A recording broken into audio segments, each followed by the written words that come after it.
beginning everything in the name of the creator of the heavens and the earth, bearing witness that regardless of land, label, or language, there is one God, one creative force. Also bearing witness that the Honorable Minister Louis Farrakhan is the physical show and proof in our presence, in real time, that God came to the so-called American black man. So in the name of the most honorable Elijah Muhammad, his teacher, the most honorable Elijah Muhammad and Master Farah Muhammad, I greet everybody in greetings of peace and paradise. We say in the Arabic tongue, the language of our fathers, Assalamu alaikum. You left the screen, brother. No, it said try again, something was wrong. Okay, but we can still hear you, brother. You can speak. Okay, you can't see me though? Nah, you disappeared on me. Okay, so you can go, it'll come back. Okay. Welcome, ladies and gentlemen, brothers and sisters. Right okay.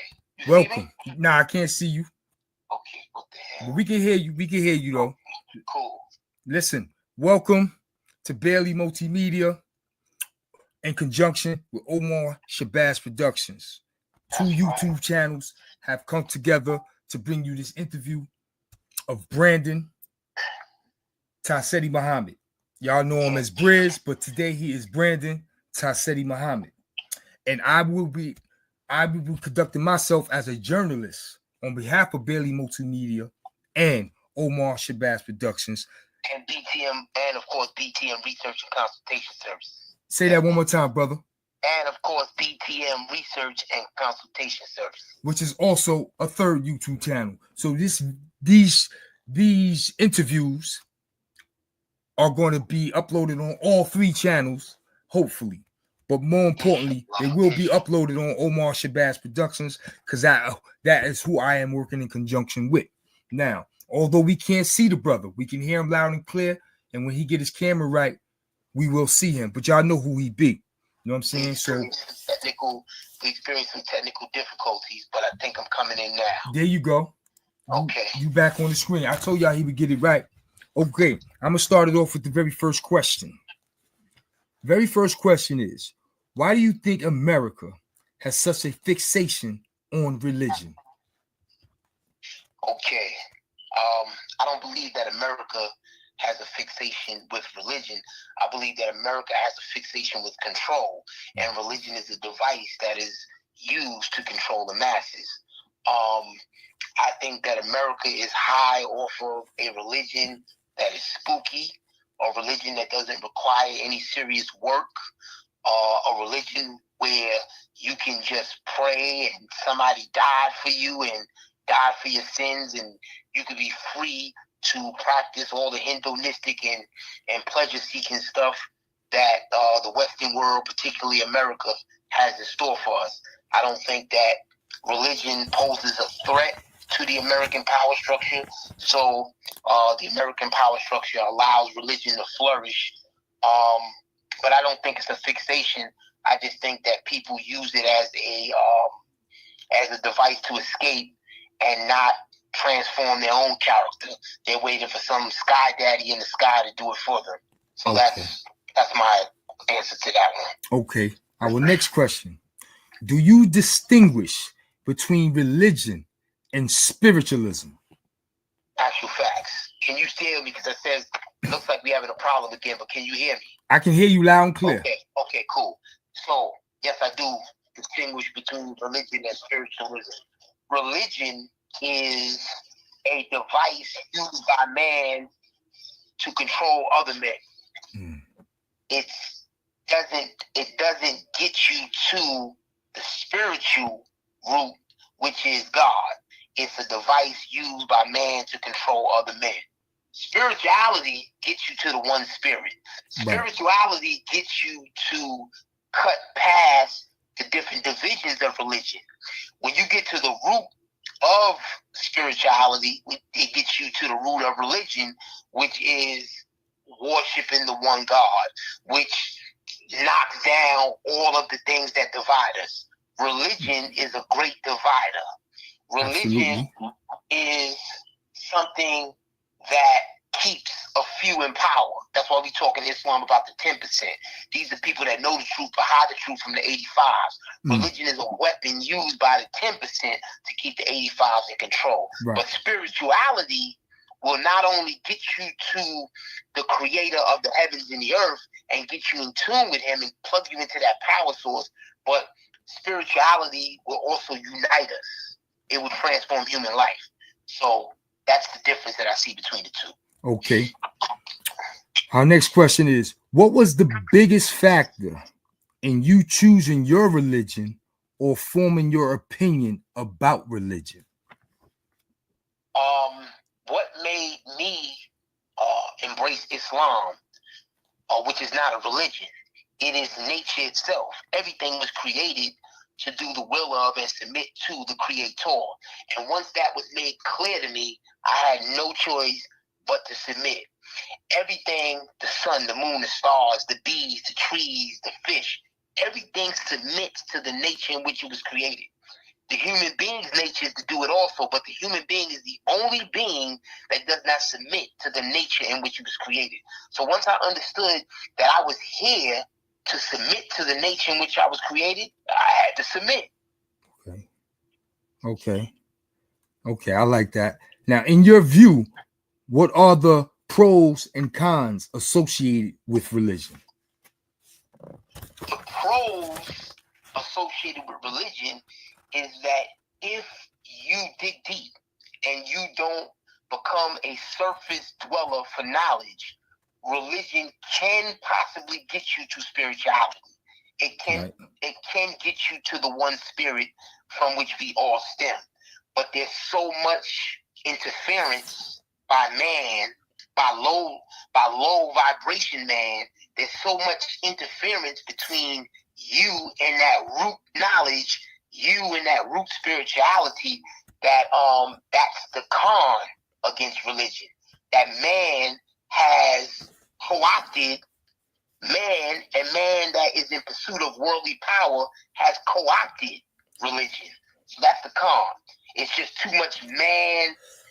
It's too much man-made nonsense that keeps you from that core spirituality that will get you to the one spirit, which is your nature, which is hardwired in your nature.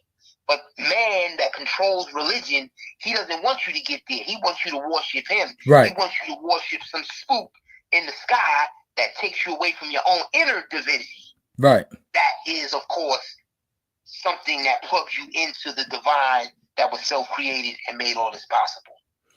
Okay. What are some of the positive things that came out of the Nation of Islam? Some of the positive things that came out of the Nation of Islam is wholesale and multiple instances of transformation in human life. We're talking about the Malcolm X's and the Farrakhans and the Khalid Abdul Muhammad's, and we're talking about organizations like the Black Panther Party that was inspired by Nation of Islam leadership. We're talking about organizations like the Black Liberation Army that was inspired by Nation of Islam leadership. I can say this in short, that when you do a deep forensic search, one will find that at the root of a lot of these different revolutionary organizations, the Seminole Liberation Army, the Panthers, the Black Liberation Army, you're going to find at that root the most honorable Elijah Muhammad. Black Power, Stokely Carmichael. He'll tell you in a minute, my teacher was the most honorable Elijah Muhammad. It goes on and on. Most spheres of black thought was inspired by the most honorable Elijah Muhammad. So there's something supreme about that wisdom that he pushed that just wholesale and in large numbers transform human life. Absolutely. All right. How do you think Malcolm X felt about some of the more paranormal aspects of the NOI, like the Mother Will and the Yaku history? Okay. Paranormal means something that is outside the norm, right?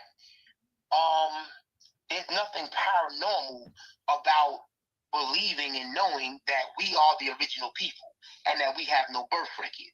And if we are the original people and we have no birth record, then it should not be hard to believe that we have access to technology that far exceeds what the new man on the planet has made. So if he has planes and stuff that goes in the sky, why is it hard for us to believe that we tapped in? After all, everything that is invented, when you trace the root of it, it's made by one of us. So why is it so hard to believe that we have technology above the average kin and above what the white man has created?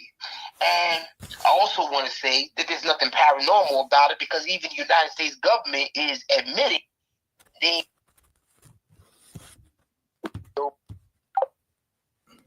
I am so sorry, y'all. That is my bad. Somebody tried to call my phone.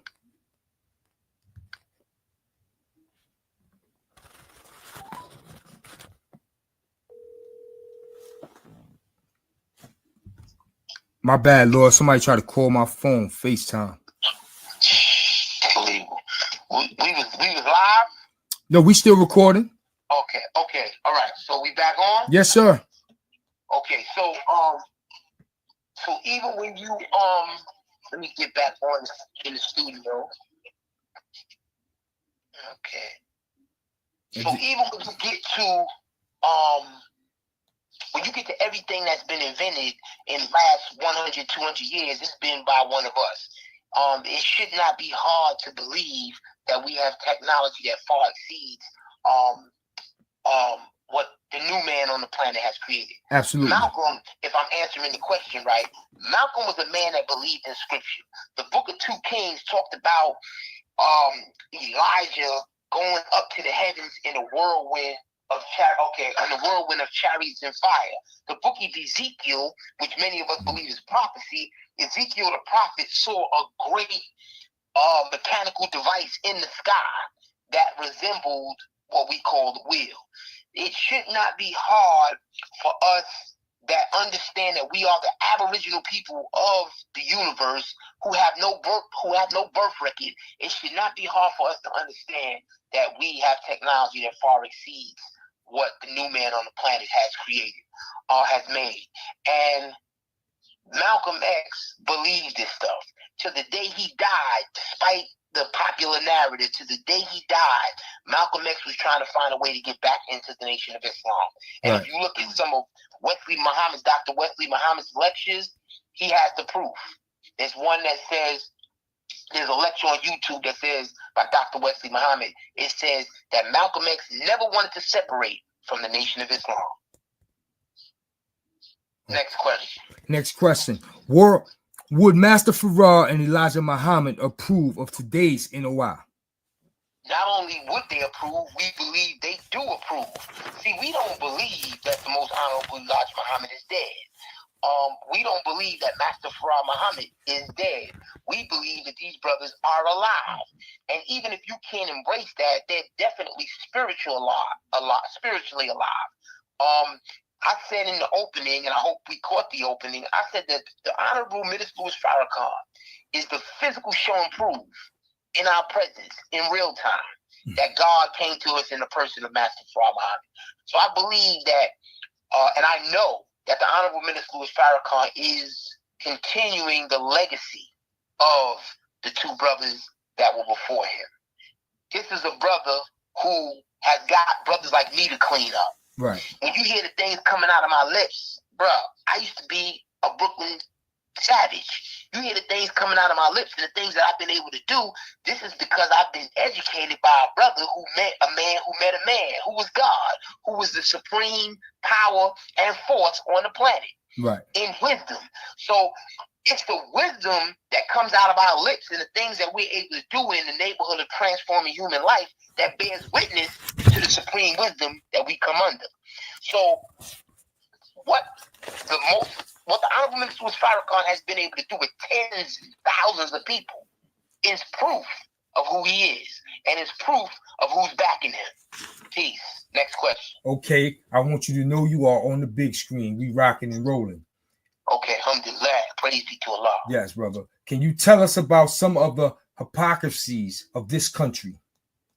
Hypocrisies of this country? Well, none of the institutions can be trusted. You can't trust the police. You can't trust the political system. You can't trust the food.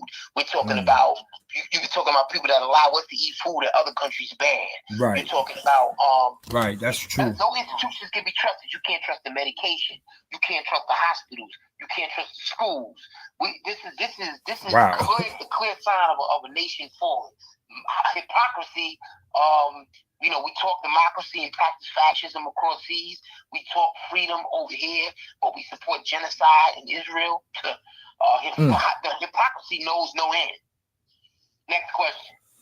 Do you subscribe to the concept of a chosen people? Absolutely. But it's your works that make you chosen.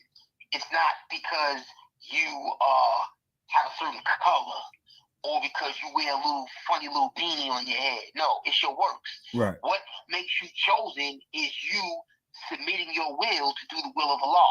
The scriptures talk about the symbolic 144,000.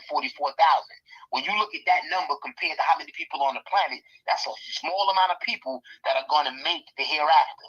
And what is the hereafter? Here on earth, after the rulership of the devils. So,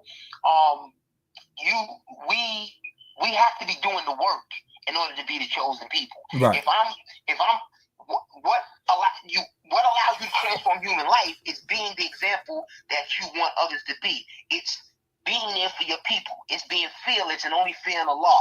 It's eating the right foods, mentally and spiritually. It's always being willing to teach. It's being the example that you want others to be. That's what makes you the chosen people when you're doing God's will. No question. I definitely agree with that. You got to do God's work.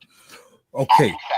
Why was the oppression of darker skinned people been perpetuated for so long?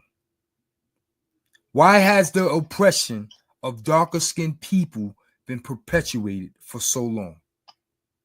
Well, we're taught in the Nation of Islam that no two things can rule at the same time.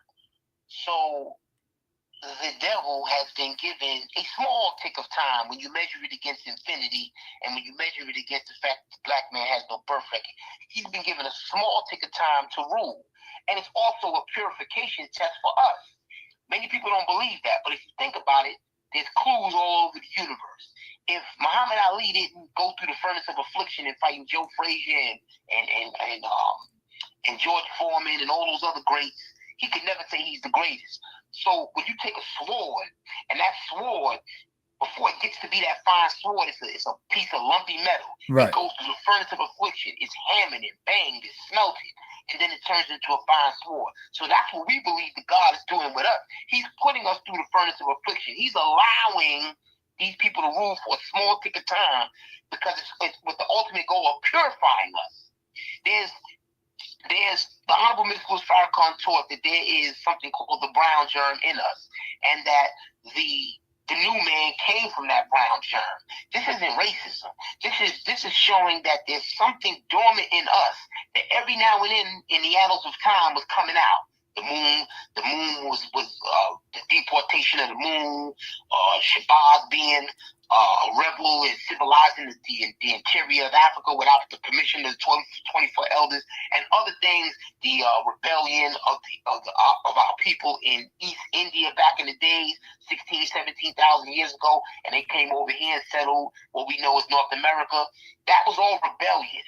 Every now and then we was doing something that was showing that there was a wobble in our character. We wasn't perfect yet. Right. So we're taught that the devil was brought into manifestation through the workers of Yaqub so that we can get a physical picture of what lay dormant within our own selves. And then we can separate from that forever and purify ourselves into perfection. So that's the purpose, and I segued into the purpose of Yaqub and the whole science of that. But the ultimate aim is to make us perfect in our submission and perfect in our representation of the Creator of the heavens and the earth. Okay, I'm gonna ask this question. I'm eager to hear you answer this one. I said I'm eager to hear you answer this one. As an American, what gives you the most pride and the most shame? Well, I'm not an American. I knew that was coming. I'm am a member of the sovereign nation of Islam. I am now, when you play by, Eurocentric rules and when you observe his borders, which we should be getting off of our mind, then yeah, you're an American. That's why I always say when I catch myself, I say so-called. Right. But it's nation time. Right. It's nation time, and we are in the mind of understanding that we are the nation of Islam. So I am not an American. I don't recognize his borders. And to the extent that I do, it's by force. I don't mentally recognize his borders. I know that this whole planet is called Asia. And that's a word of unity. That's why you hear Asiatic black man. It's not talking about some Chinese dude in the Far East. The entire planet, we're taught, at one time was called Asia. So I don't respect these borders. And Amerigo Vespucci was a European. So if I'm calling myself, and Scipio Africanus, I believe also was a European. Right. And if he wasn't a European, he was definitely part of colonial Rome. So I got to separate my mind from that. By calling myself an African American, I'm calling myself a white man. I am not, no disrespect to anybody, but I am not a white man. Right. I am a black man. I am an Aboriginal man. I have no birth record. I am indigenous. I have no borders. The Supreme Wisdom Lesson says that we took the best part of the planet Earth. We took the best part of the planet Earth to ourselves because we lived on the entire planet. That's how we knew which part was the best part. So the whole Earth is ours, and one day we believe it will be. Okay, now, does religion have a role in repairing black communities, and what is that role? Well, this is coming back to what I said before. Religion has no role. Religion is a power play by lowly man. And to keep us divided. Spirituality is what is going to self-improve us. We're taught that self-improvement is the basis for community development. Spirituality that links us to the creator of the heavens and the earth will transform human life, and as a result, transform entire communities, entire world. Right. We're taught that the best part of the planet Earth is the mind. So once you heal the mind, once you clean the mind, everything else follows. No question. Back to Malcolm X, the brother. Would Malcolm X approve of Minister Farrakhan today? Malcolm X and Honorable, something went wrong. Yeah, we cool though. I can hear you. Okay. Malcolm X and the Honorable Minister Farrakhan had a conversation years ago. And Malcolm X told the Honorable Minister Farrakhan that he wished that Farrakhan was the one that had to learn from the lessons that he himself were going through, as opposed to Farrakhan learning from his lessons. So Farrakhan learned from the mistakes of Malcolm, right. And you can see he took it to great levels.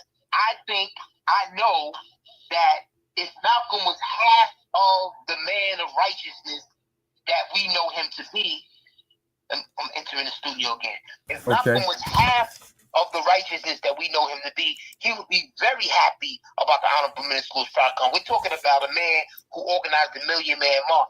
We're talking about a man who habilitated and transformed hundreds of thousands of human life all over the planet. We got Nation of Islam in England. We got Nation of Islam in the Caribbean. We're talking about a man who has went on the World Friend Tour and linked up with the entire planet. We're talking about a man who has been able to reach into prisons and heal and transform brothers like me who are cold-blooded criminals. So I think Malcolm, if he was 1/4 of the righteous man that we know him to be, he would be absolutely proud of the Honorable Minister Farrakhan. Okay, I agree with you on that one. There's nothing to be disappointed in when it comes to the minister. Nothing whatsoever. Okay, is it time to remove religion and religious conversations from the landscape? Well, again, I don't think that Brother Omar understands the difference between religion and spirituality. Religion is junk. Religion is junk, and it's up to the individual to get to the root knowledge of religion so he can get to spirituality. So religion is junk. It's junk science. It's spooky nonsense. It's a power play by lowly man, the popes and these different chunk imams and all these different people that are not about transforming human life, but trying to stay in power. These fake scholars in religion. They don't know anything. How can somebody teach you about a mystery? How can God be a mystery and somebody teach you about a mystery? So that right there shows you that religion is junk. But spirituality gets to the root and gets you to God, and we need that. Because we can't how are we gonna have a revolution and we still got the same sick and demented minds as the people that we fighting against? Right. Right. Okay. I'm with you. I'm finished. Next question. All right. This is a two-part question. Should artists have a role in the liberation of their people?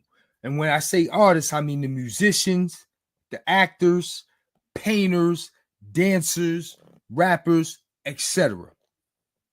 Absolutely. Michael St. Tongue had the cultural revolution. Everybody should be involved in bringing forth a revolutionary, transformative culture that will heal people and transform human life.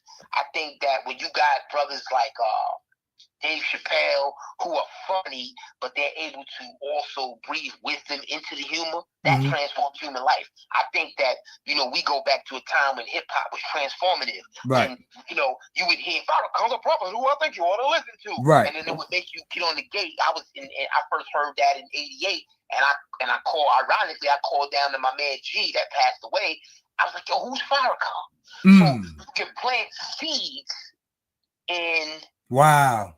That's the first I heard through Public Enemy. I heard about Farrakhan. That was in '89. I didn't know who Farrakhan was in '89. In '89, so I called down to my boy Big G, the one who, ironically, put that work in. And I was like, yo, G, who's? He was like, yo, I remember him saying something like, yo, that's one of the Muslim brothers, man. It ain't God body, but they like Muslims. I said, oh, okay. But the seed was planted. Then years later, I'm seeing more. I'm getting the Amsterdam news. I'm getting different papers and reading stuff and reading more. And but the seed was planted. Right. So to answer your question, artists and painters absolutely have a role to play because they can plant seeds. No question. And then somebody else can come and water those seeds later and transform human life.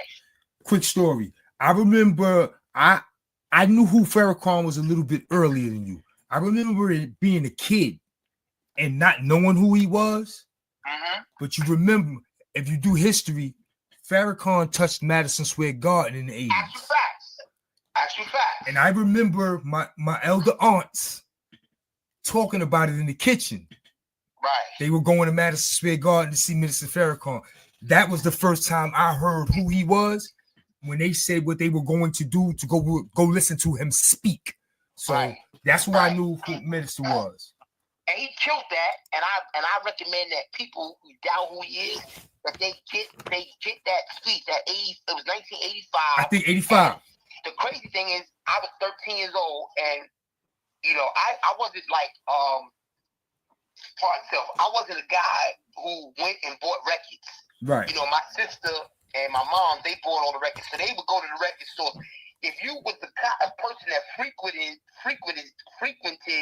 the record store, then you would have known who Farrakhan was. I didn't know who he was because I never went to the record store. Okay. But I heard from people that if you went to the record store, you would have known about the MSG gathering, which was monumental. Phenomenal. Yeah. He blew the roof off of MSG. Yeah. A speech that I got a chance to hear as an adult. I think I'm gonna get off. I think when we're done, I'm gonna go to YouTube and watch it if it's up there. Yes. Okay. I think it's added up. I think the speech is called Added Up. Okay. I'm gonna check for that because that was a monster. The second part of this question is: those performing artists we mentioned may argue with us that they are not where the money is. What do you say to that? Because everybody always wants some money, but they don't want you to think they're not the answer. In the Nation of Islam, we have a mathematical theology that if you follow it and stick to it and adhere to it, it will guarantee money, luxury, good homes, and friendships from all walks of life. And you get friendships from all walks of life, which will allow you to network with other people who are successful. Because people want to be around people who are successful. Nobody wants to be around a dud. Right. Having said that, Satan, a man, a kind of man, a evil man. Satan is an individual who he got you drinking because he puts on the movies that every movie you watch, you know, when you wind down from work, you loosen your tie and then you got to pour yourself a drink. Right. You know, he's subliminally seductive. Satan makes devils. That's what Satan do. Satan is the big evil mind that makes little devils. And he has us thinking that because he doesn't open up a market for positive hip hop, that there's no way to make money from positive hip hop. We could look at individuals like Kendrick Lamar, who they rhyming, they getting that money, they saying something, but they still planting positive seeds. So there's a way to do it. You just gotta tap in, right. and you have to. You know, but to make money off of the prostitution and the mental pimping of your people, because the satanic force only gives you money when you do that. Right. It's crazy work. Unfortunately, we have a people who control. And I don't want to, try to keep it light here. We have people who control these markets, and they allow us to dehumanize each other. But the second you dehumanize them, they will be in front of the studio protesting with a baseball bat. Right. So you gotta tap into the supreme wisdom and realize that you're being played. And you gotta find a way, like, when you become a student of life and you learn the nature of all things, which the Nation of Islam teaches you, you'll find your lane. And when you find your lane, you'll make money. You may not make money in hip hop, but you may make money manufacturing medication that's holistic. You know, you got brothers like Dr. Yankee on YouTube. These brothers are educating people on the way to eat and the different minerals and stuff to take, and they're making money off of that. Right. Feeding their people positive things that transform human life, that improve health, and they still bringing dollars in their pocket. There's a lot of money to be made, but everybody can't be a YouTuber. Right. Everybody can't be a hip hop person. Everybody can't sell weed. Right. You gotta find your lane, and you gotta have the courage to make new markets. No question. This last question for the night, because this is part one segment. We had some technical difficulties, but we're gonna get it right because we got 2 more segments to do. But we're gonna get it right. The last question of the night is this: if you could start from scratch and you had a choice of colors, which one would you choose, my brother? Now that's Omar asking you that. I know, because I went over the question. First of all, black is not even a color. Black is the essence from which all colors stem. Everything started, the universe started, we're taught in triple darkness. Black is not a color and black is not a race. Because to be a race, you have to have a beginning or an end. Think of a race. There's a beginning and there's an end. We're not even a race because we have no birth record. There's no documented birth record of when we started. That's why you would hear Dr. Khalid Muhammad say no birth record. Right. All they can say about the black man is he was, he is, and he shall be. You know what I'm saying? Before him, there was none. After him, there will be no more. Right. That's what Dr. Khalid Muhammad said years ago. So there's no birth record. That's number one. And we are not a color, and we are not colored. Because colored indicates that you were in an original state, and then something colored you. Something. Just think about that word. You think of painted. That means something was painted. ED. Right. Colored means that somebody did something to you. We are in our natural state. We are the aboriginal people of the planet. We are from the primordial darkness from which all life stems. Right.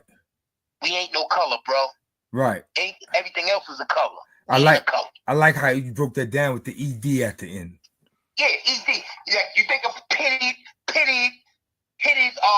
what's the things we eat during Ramadan? Dates. Pitted dates. So you have dates that aren't pitted, and then you pit them.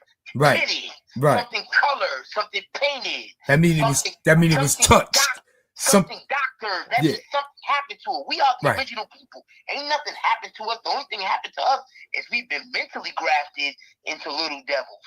because we've been living in a land of rebels and outlaws for the last 400 and something years. But we ain't colored, bro. Don't let nobody ever tell you colored. You ain't no colored man. Who is the colored man? Right, right. It ain't us, bro. Who is the original man? Right, the original man is the Asiatic black man, the maker, the owner, the cream of the planet, Earth, God, universe. And I want to say in closing for this segment, if I may. Yes, you I may. want to say in closing in this segment that these teachings are what we need. That don't mean you gotta be. That don't mean that you gotta have a bow tie and be slinging, bean pies and all that. Although I believe that has its place, that has its lane, it has its place. But you don't have to do that. These are teachings that turn fools into wise men. So we need that. No question. These are teachings that make you fearless. They have no fear for anything but Allah. So to my brother Omar Shabazz, I hope that he's able to accept this reel in the condition that we're going to send it to him. If not, we'll find some use for it. No question. All right. Peace and grace, family. Thank you, brother. I look forward to speaking to you again. Yes, sir. Thank you, brother. Salute. All right, one. All right. Okay, that was Brizz, part 1 of the segment, man. Yo, he planted some seeds for big fruit, son. I had a great time talking to the brother, man. I had a great time, man. That was part 1 of the Omar Shabazz Productions in conjunction with Bailey Multimedia and me being your host, Fuquan Bailey. It went down with the brother Brandon Seti Muhammad. It was a good look. We had a great time. I told y'all the boy sharp. He planted some seeds for your boy Big Fruit tonight, man. And I'm looking forward to going to do some research. But I'm very much looking forward to going to look for that 1985 Minister Farrakhan at Madison Square Garden. If you've never seen that, man, when you turn off this video, make sure you tap into that, man. Minister Farrakhan, Madison Square Garden, 1985. I'm telling you, man, it was a movie. Until next time, y'all know what it is. It's your boy Fuquan Bailey representing Bailey Multimedia. Salute.